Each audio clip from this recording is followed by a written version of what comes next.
Hello everyone, आप सभी का मैथ्स एक्सप्रेसो में स्वागत है।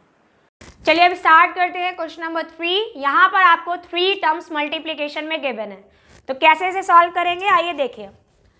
तो यहाँ पर जो मेन फंक्शन है वो है आपका cos 2x into cos 4x into cos 6x। अब हमें ये पता है कि ये टर्म्स मल्टीप्लाई में और इनके एंगल्स डिफरेंट हैं, तो आपको यहाँ पर ऐसी प्रॉपर्टी अप्लाई करनी है कि ये आपका मल्टीप्लिकेशन इजीली सॉल्व हो जाए, क्योंकि यहाँ पे प्रोडक्ट टूल जैसा कोई प्रॉपर्टी तो है नहीं।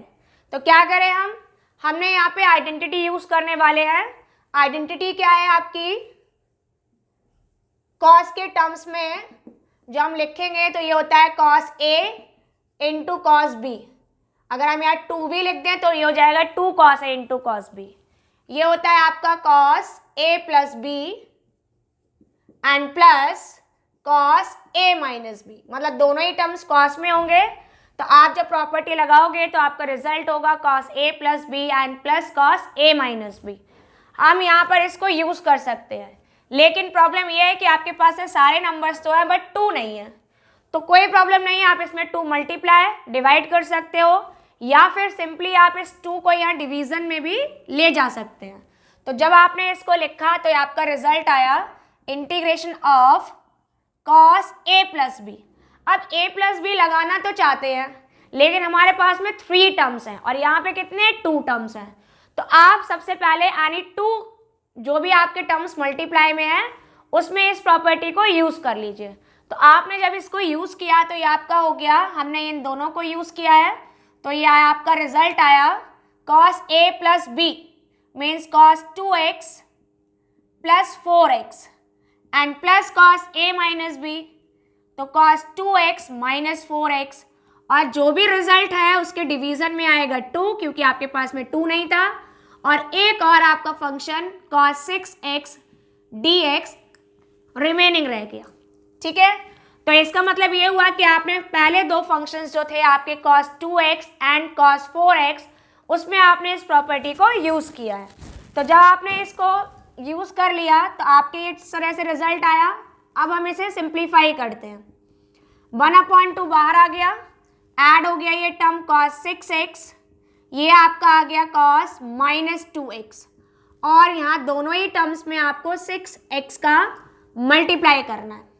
तो मल्टीप्लाई कर लीजिए, ये हो गया आपका 1/2, cos 6x में cos 6x का मल्टीप्लाई हुआ तो cos स्क्वायर 6x, ये आपका cos माइनस थीटा कितना होता है, माइनस cos थीटा नहीं होता है बल्कि क्या होता है प्लस cos 2 थीटा होता है। मीन्स cos माइनस थीटा को हम cos थीटा लिख सकते हैं। तो आपने इसको लिखा तो ये रिजल्ट हो गया आपका cos 2x, जिसमें ये cos 6x मल्टीप्लाई में आ गया, और इस तरह से अब आपका जो 3 टर्म्स थे ये आपके 2 टर्म्स में चेंज हो गया। तो ये रिजल्ट हो गया आपका इस तरह से। अब फिर से यहाँ पे स्क्वायर और यहाँ पे क्या है आपके 2 फंक्शंस हैं। यहाँ पर तो हम यही प्रॉपर्टी यूज कर सकते हैं, लेकिन cos स्क्वायर को रिड्यूस करने के लिए भी हमें नई प्रॉपर्टी यूज करनी पड़ेगी।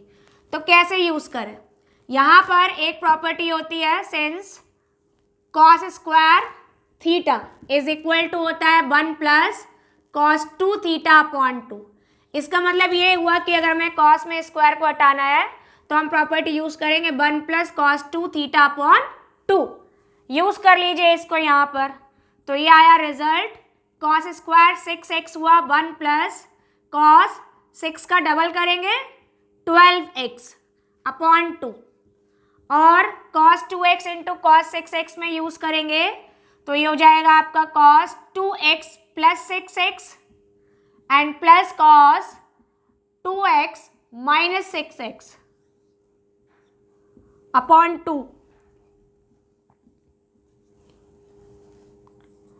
अब हम इसे इंटीग्रेट करें, यहाँ पे आप देखो 2 आपका कॉमन है, कॉमन आ गया 1/4, कितना रिमेनिंग रहा 1, ये हो गया आपका cos 12x, ये आपके पास में आया ऐड होकर cos 8x, और ये सब्ट्रैक्ट हुआ तो आपके पास में रिमेनिंग रहेगा cos माइनस 4x, लेकिन हम cos माइनस 4x को cos 4x भी लिख सकते हैं। तो हमने इसको लिख लिया cos 4x, और अब हम इन सारे टर्म्स को इंटीग्रेट कर देंगे। तो पहले हमने 1 को इंटीग्रेट किया, आंसर आया x, क्योंकि x के रिस्पेक्ट में कर रहे हैं। cos 12x को करेंगे तो प्लस साइन 12x अपॉन 12, क्योंकि 12x का जो डिफरेंशिएशन है वो 12 है, जिसको हम डिनोमिनेटर में लिखेंगे।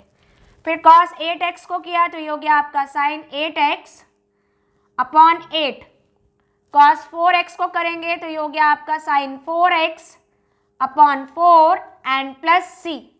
अब ये सारा आपका इंटीग्रेशन हो गया। अब आप चाहो तो या तो नंबर्स को कॉमन ले लीजिए या इस 4 को यहाँ पर मल्टीप्लाई कर सकते हैं। तो हमने यहाँ पे एक काम किया, हमने यहाँ पर इसको मल्टीप्लाई कर दिया, किसका, 4 का। तो आपका रिजल्ट आया finally that is x upon 4 plus sine 12x upon 4, 12 जा आप मल्टीप्लाई करेंगे 48 plus sine 8x upon 32 and sine 4x upon 16 and plus c। तो ये आपका इंटीग्रेशन कंप्लीट हुआ फॉर द क्वेश्चन नंबर 3। तो आपने यहाँ पे दो प्रॉपर्टीज यूज की हैं। पहले आपने यूज किया इन दो टर्म्स को एक सिंगल एडिशन में कन्वर्ट करने के लिए 2 cos a into cos b property को, और उसके बाद में cos स्क्वायर को चेंज करने के लिए हमने यूज किया है second identity, means cos square theta is equal to 1 plus cos 2 theta upon 2। तो ये जो आपने यहाँ पर आइडेंटिटीज यूज की हैं और आपका रिजल्ट कितना आया, ये वाला। ठीक है, तो इस तरह से आपका क्वेश्चन नंबर 3 कंप्लीट हुआ।